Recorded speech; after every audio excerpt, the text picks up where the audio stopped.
미쳐버릴 것 같은 상황에서도 일어설 수 있습니다. 미쳐버릴 것 같은 상황에서도 일어설 수 있습니다. 라는 제목으로 하나님 말씀 증거하겠습니다. 영어 4장에 여인 한 명이 등장합니다. 수가성에 사는 여인입니다. 자기 욕망을 채우고자 남편을 5명이나 갈아치웠습니다. 이제는 6번째 남편과 동거생활을 하고 있습니다. 이기적이고 난잡한 생활입니다. 동네 사람들이 상종조차 하고 싶지 않아 했습니다. 인적이 드문 난 12시에 물기르러 왔습니다. 중요한 것은 이런 방탕한 여인도 하나님께서 사랑하신다는 겁니다. 만나주시고 구원시키십니다. 또 우리도 그렇습니다. 내 생각에 끝장났다고 생각하는 사람 있습니까? 주님께서 일으키시고 건지십니다. 기독교에 없는 단어가 있습니다. 포기입니다. 포기. 예수님의 사랑은 끝까지 찾아가는 사랑, 끝까지 추적하는 사랑입니다. 이사야 1장 18절 보니까 여호와께서 말씀하시되 오라 우리가 서로 변론하자. 너희의 죄가 주홍 같을지라도 눈과 같이 희어질 것이요 진홍같이 붉을지라도 양털같이 되리라. 예수님께 나아가면 다 용서받고요, 새 출발할 수 있습니다. 과거에 그 속박 매여있는 것 다 끊어버리고 일어설 수 있습니다. 이 사마리아 여인도 예수님 만난 후에 많은 사람에게 복음을 증거하는 전도자의 삶을 살게 되었습니다. 오늘 이 시간 마음에 지나친 아픔, 눌림, 힘들어하는 분이 있습니까? 죄로 인해 신음하는 분이 있습니까? 목적 없이 방황하다가 헛된 인생 추구하다가 오늘 이 자리에 간신히 오신 분이 있습니까? 다시 일어설 수 있습니다. 이 여인이 일어섰던 것처럼 우리도 일어설 수 있습니다. 본문 말씀 속에서 우리의 식어진 신앙에서 다시금 불타오르는 믿음으로 변화받기 바랍니다. 첫 번째, 믿음의 변화를 위해서 다시 일어서기 위해서 필요한 거, 주님의 마음을 안하는 겁니다. 이제 여인과 대화 후에 예수님께서 혼자 계실 때 제자들이 흥분된 얼굴로 돌아왔습니다. 31절 보니까 그 사이에 제자들이 청하여 가로되 랍비여 잡소서라고 합니다. 당시에 유대인 남자들은 사마리아 땅을 절대로 지나가지 않았고 아주 경멸하는 민족이에요. 그러니까 거기서 이제 음식을 가져온다는 게 뭐겠습니까? 자존심 다 꺾고 선입견 버리고 이제 굽신거리면서 음식을 얻어온 거예요. 그러면 예수님께서 어떻게 했습니까? 야, 굉장히 고생했다. 예수님께서 그 정성, 제자들의 정성 봐서라도 맛있게 드셔주시는 게 도리인 것 같은데 엉뚱한 말씀하십니다. 31절 보니까 내게는 너희가 알지 못하는 먹을 양식이 있느니라 라고 말씀하십니다. 안 먹어도 배부르는 얘기죠. 제자들은 또 눈치가 없어요. 참, 누가 먹을 것을 갖다 주었나 보네, 이 생각을 하고 있어요. 답답한 마음에 예수님께서 34절에 말씀하십니다. 예수께서 이르시되 나의 양식은 나를 보내신 이의 뜻을 행하며 그의 일을 온전히 이루는 이것이니라. 예수님께서 지금 한 여인을 전도했고 그 여인이 주를 믿고 기뻐하는 거 보니까 배고픈 게 다 사라졌다는 거예요. 영적인 기쁨이죠. 절정의 기쁨이죠. 유대인 남자라면 전부 예루살렘에서 요단 동편 통해서 갈릴리로 가고, 또 갈릴리에 사는 사람들은요, 유대인이라면 전부 다 요단 동편에서 예루살렘으로 가는 게 마땅한데 예수님께서 지금 사마리아를 통과하신 건 이유가 있습니다. 왜 그래요? 이 여인을 건지기 위한 목적이 있었던 거예요. 이 여인 간증 통해서 동네 사람들이 죽게 많은 사람 나오죠. 한마디로 제자들 데리고 사마리아 땅 간 거는요, 이 제자들에게 영혼 좀 건져와, 전도 훈련시키려 데리고 간 건데 제자들은 지금 엉뚱한데 지금 눈이 팔려가지고 먹을 거 가져온 거예요. 지금 예수님과 그렇게 동행했는데 그 의도를 모르는 거예요. 출제자의 의도를 알아야 되는데 예수님께서 이 땅에 오신 목적이 뭐냐? 전도하는 거죠. 제자들이 그걸 함께 짊어져야 될 사명을, 제자들도 그 사명을 같이 해야 되는 겁니다. 근데 제자들은 예수님이 굳이 사마리아로 가서 왜 굳이 피하고 싶은 사람들에게 내려보내셨나 하는 그 의도를 몰랐던 거예요. 빵만 찾아다녔습니다. 제자들은 빵 들고 있는 사람의 공허한 눈빛은 보지 못한 거예요. 여러분, 교회 와서도 무엇을 보십니까? 맨날 불평하는 사람도 있어요. 교회 성도가 왜 이래? 아, 교회가 왜 이래? 이런 사람들은요, 주님 마음, 주님의 시각을 모르는 거예요. 버럭버럭 화내는 사람 보면서 그 마음 안에 있는 두려움을 볼 줄 알아야 돼요. 이해할 수 없는 행동하는 사람 보면서 그 마음에 있는 내면의 아픔을 볼 줄 알아야 돼요. 눈에 보여지는 거 좋아하다가 눈에 안 보여지고 낙심하는 사람들 보면서 아, 이 안에 열등감과 인정 욕구가 있구나, 이걸 봐야 되는 거예요. 우리 교회 남자가 없어, 이게 아니라 한 형제의 믿음을 봐야 되는 거예요. 도대체 뭘 보십니까? 제자들 같은 모습 아니에요? 예수님이 전도하라고 사마리아 데리고 왔는데 엉뚱한 먹을 것 하다 다니고 있어요. 지금 반대로 수가성 여인은 예수님 마음에 합한 태도를 가졌습니다. 곧장 복음 증거하러 가죠. 주님과 만남을 통해서 자기 과거의 모든 아픔을 잊고 전도자의 길을 걷습니다. 이 모든 게 언제 가능해요? 예배 드릴 때. 이 여인 예수님 만난 게 예배 아니겠습니까? 예배 드리니까 예수님 마음을 알고 예수님 뜻 가운데 살아가는 거예요. 하나님은 예배자 찾는 예배자, 이렇게 예배 드리는 영혼을 찾으십니다. 예배 드릴 때 삶의 질서가 잡히고요, 주님 마음 압니다. 그래서 마귀는 우리의 뭘 공격하죠? 우리의 환경 이런 거 공격 안 해요. 어떻게든지 우리 예배 못 드리게끔 예배 방해합니다. 마귀가 제일 먼저 시도하는 것은 바로 예배 빼앗는 거예요. 그 토미 테니가 쓴 하나님의 관점에 나오는 글입니다. 그 욥기를 보면 사탄이 제일 먼저 욥한테 처음 욥에게 손댄 건요, 욥의 자녀가 아니라는 거예요. 사탄이 먼저 처음 손댄 거는 소와 양을 포함한 가축이라는 가축. 구약의 문화에서 보면은 사탄은 욥에게서 예배할 수 있는 능력, 예배 능력을 제거한 거예요. 욥이 가진 희생 동물을 빼앗아 버린 거예요. 그러니까 예배할 수 있는 능력을 제거해 버리니까 욥의 모든 걸 다 건드릴 수 있는 거예요. 예배를 딱 건드리니까 볼링의 킹핀 무너뜨리면 다 무너지죠. 예배 무너지니까 다 쓰러져 버린 거예요. 결국 욥이 회복된 게 언제 회복됐어요? 예배 통해서 회복됐습니다. 욥기 42장 8절 보니까 그런즉 너희는 수소 7과 순양 7을 가지고 내 종 욥에게 가서 너희를 위하여 번제를 드리라. 욥이 수송아지와 순양의 제물을 드림받으니까 바로 그 다음 절에 욥의 소유물이 모두 예전보다 더 많이 회복되었다고 말합니다. 예배가 회복되니까 모든 게 회복된 거예요. 여러분, 다른 건 다 놓칠 수 있어도 예배만큼은 결코 놓치지 마십시오. 끝까지 붙으십시오. 1부 때 말씀 들으셨죠? 좋아 보이는 것 때문에 예배 놓칠 수 있다고. 갑자기 뭐 돈이 잘 벌려가지고 주일 성수 안 해버리고, 갑자기 뭐 취업됐다고 막 주일날도 뭐 출근해야 된다고 그러고 망하는 길입니다. 어디 예배를 빠져, 어디를. 새벽에 승부를 거십시오. 또 주일 예배 결코 소리하지 마십시오. 주일 예배 빠지는 건 산소호흡기 떼버리는 거예요. 내 영혼의 그 생명줄이거든요. 결코 예배 타협하지 마십시오. 생명공고 지키십시오. 이 수가성 여인 벼랑 끝에서 어떻게 일어섰어요? 예배 붙드니까 일어선 거예요. 예배 붙드니까 주님 마음 알고 바로 전도하러 가죠. 물동이를 버려두고. 기쁨이 회복됐죠? 사명이 회복됐죠? 안 먹어도 배부른 은혜가 임하는 인생, 이런 인생입니다. 예배하는 인생. 둘째, 증인되는 인생을 살라는 겁니다. 제자들은 그들 자신의 양식을 사러 마을로 들어갔지만 마을에서 전도는 안 했어요. 글쎄, 이유가 있었죠. 그 마을에 대한 편견이 있었습니다.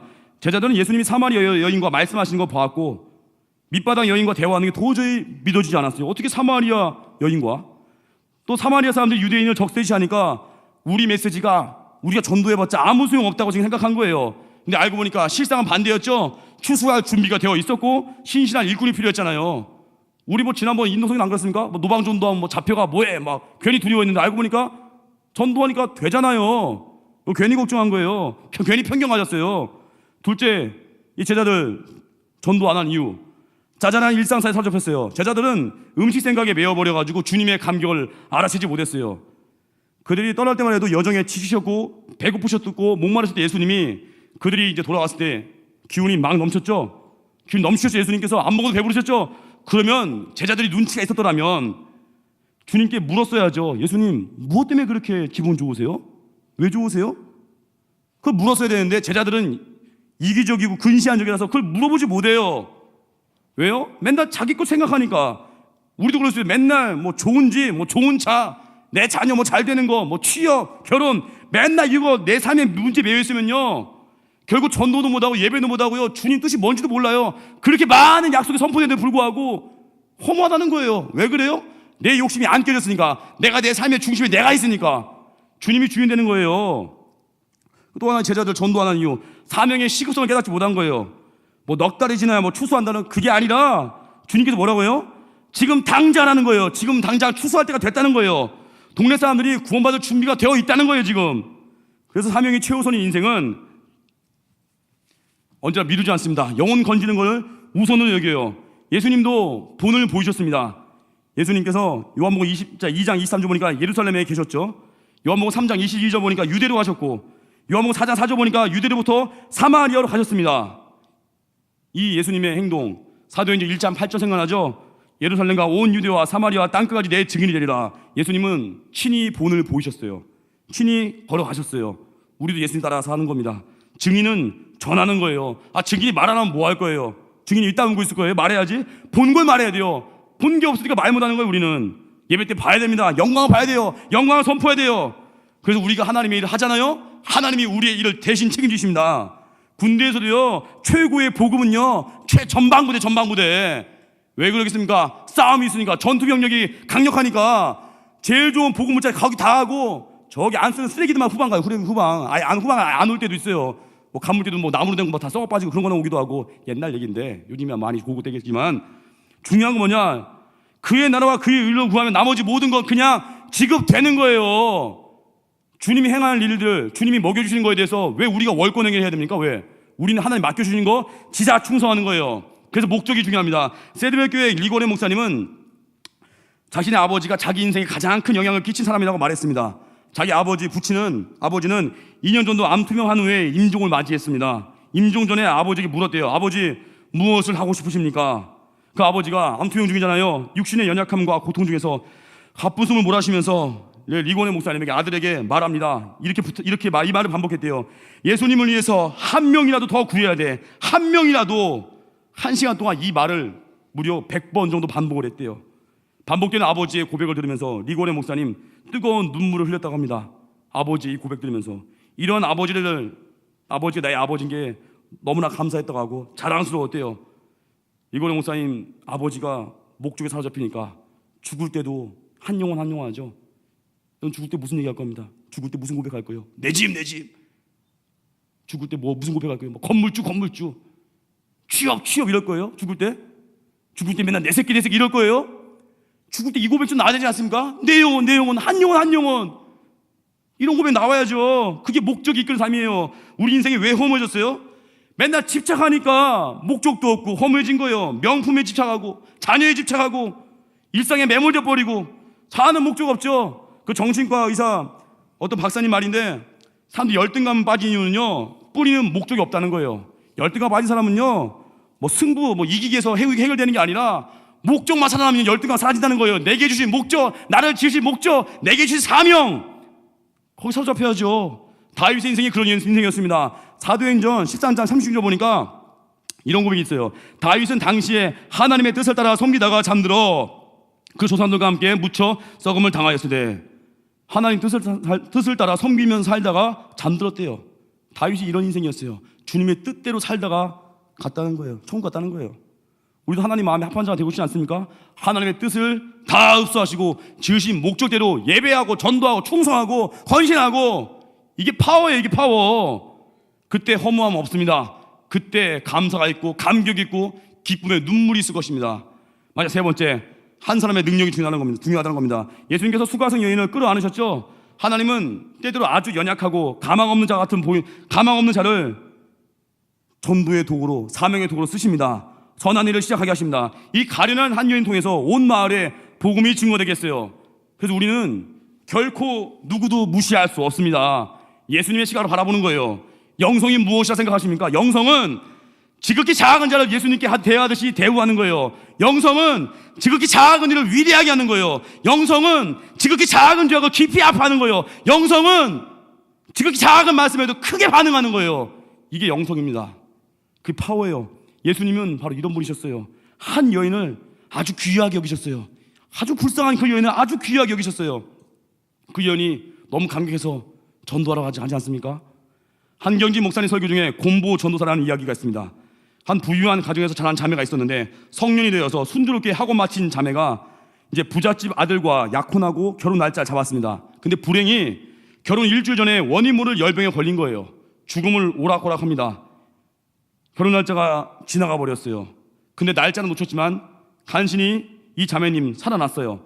살아난 것만으로 감사했습니다. 머리를 빗으려고 이제 거울 앞에 섰는데 경악을 했어요. 괴물 같다는 거예요. 흉측하다는 거예요. 알고 보니 당시 망하라고 불리는 그 천연두에 걸린 겁니다. 너무 거울 앞에서 실신해서 쓰러졌대요. 며칠 뒤에 병이 나았다는 말을 들은 약혼자가 찾아왔어요. 약혼자 얼굴이 당연히 사색이 되었겠죠. 웬 괴물이야 하고 놀랬겠죠. 중매해준 사람 통해서 그 약혼자가 파혼 의사를 전해왔다고 합니다. 얼마 뒤 그 약혼자가 이 천연두에 앓은 자매의 친구와 약혼했다는 소식을 들었어요. 완전 절망이죠. 또 곧 결혼한다는 얘기를 들었어요. 이 자매가 너무 속상하더래요. 너무 원통해서 밥도 먹지 않고 알아 누웠다고 합니다. 자기 원래 약혼자와 그 친구의 결혼식 전날 밤이 되었더래요. 얼마나 괴롭겠습니까? 자기 괴물 같은 얼굴 살아서 무엇 하나 생각하다가 자살을 결심했습니다. 집 근처 강가로 가서 대성통곡했어요. 울림이 없어서 앉아있는데 어디선가 노랫소리가 들려오더래요. 알고 보니 작은 시골 교회의 부흥의 그 찬양소리였어요. 잠깐 그 교회 앞에 갔는데 밖에 있던 어떤 자매가 교회 성도분이 들어오라고 막 강하게 권면해서 생전 처음 교회를 나갔답니다. 근데 그때 들었던 설교 말씀이 이거였대요. 아무리 망가지고 깨진 인생이라 해도 예수 믿으면 새로운 소망을 얻게 됩니다. 이 말씀 듣고 다시 일어서기로 결심했대요. 그 교회에 출석하면서 성령을 체험하고 공부를 더하게 됐답니다. 또 집안은 또 잘 살고 있어가지고 또 어떻게 공부해서 또 신학교로 가서 한 교회 여전도사님이 되었다는 거예요.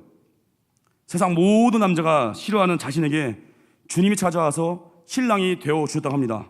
감사하는 마음으로 전도도 열심히 하고요, 기도도 열심히 하고요, 가난한 사람을 구제했습니다. 자기 수입뿐만 아니라 부모에게 받은 모든 유산까지도 전부 가난하고 병든 사람 돕는 데 사용했다고 합니다. 언젠가 이 자매님, 이 여전도사님이, 이 공보 전도사님이 섬기는 교회에 어떤 소문이 돌았어요. 야, 우리 전도사님 얼굴이 꼭 예수님 얼굴 같지 않아? 예수님이 진짜 어떻게 생겼는지 모르겠지만 아마 우리 전도사님 같이 생겼을 것 같아.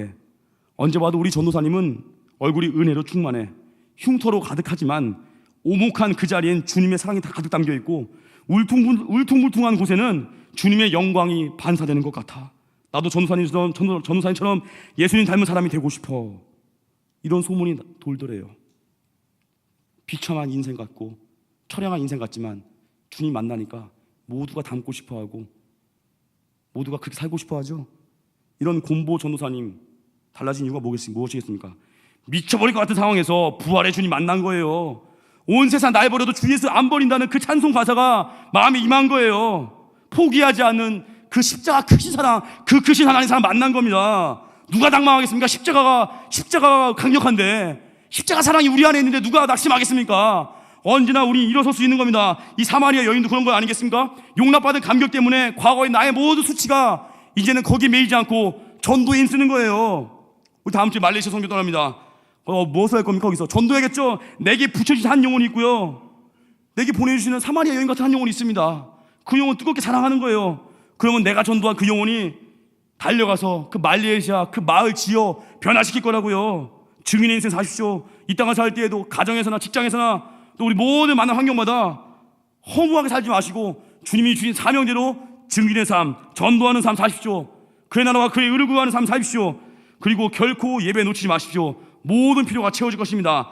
하나님께서 원하신 모습으로 살아가십시오. 이사야 43장 21절 보니까 이 백성은 나를 위하여 지었나니 나를 찬송하게 하려 함이니라. 우리를 지으신 목적이 뭐라고요? 주님을 위해서 우리 지은 바 되었습니다.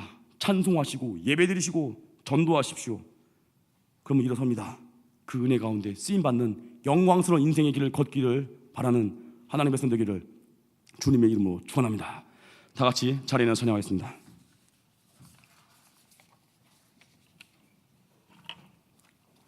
우물가의 여인처럼 찬양하겠습니다.